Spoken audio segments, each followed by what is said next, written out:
అమరావతిలో కాలుష్య నియంత్రణ మండలి అధికారులు ఏపీ డిప్యూటీ సీఎం పవన్ సమీక్ష నిర్వహించారు. ఉప్పాడ తీర ప్రాంత కాలుష్య నియంత్రణ అంశాలపై చర్చిస్తున్నారు.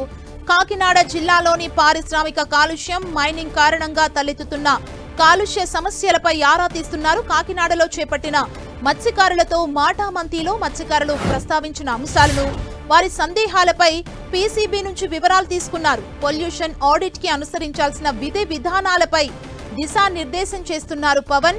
కాకినాడ జిల్లాతో పాటు గోదావరి జిల్లాల్లోని కాలుష్య పరిస్థితులు, పర్యావరణ పరిరక్షణపై చర్చిస్తున్నారు. అమరావతిలో కాలుష్య నియంత్రణ మండలి అధికారులతో ఏపీ డిప్యూటీ సీఎం పవన్ సమీక్ష నిర్వహించారు. ఉప్పాడ తీర ప్రాంతంలో కాలుష్య నియంత్రణ అంశాలపై చర్చిస్తున్నారు. కాకినాడ జిల్లాలోని పారిశ్రామిక కాలుష్యం, మైనింగ్ కారణంగా తలెత్తుతున్న కాలుష్య సమస్యలపై ఆరా తీస్తున్నారు. కాకినాడలో చేపట్టిన మత్స్యకారులతో మాటామంతి, మత్స్యకారులతో ప్రస్తావించిన అంశాలు, వారి సందేహాలపై పీసీబీ నుంచి వివరాలు తీసుకున్నారు.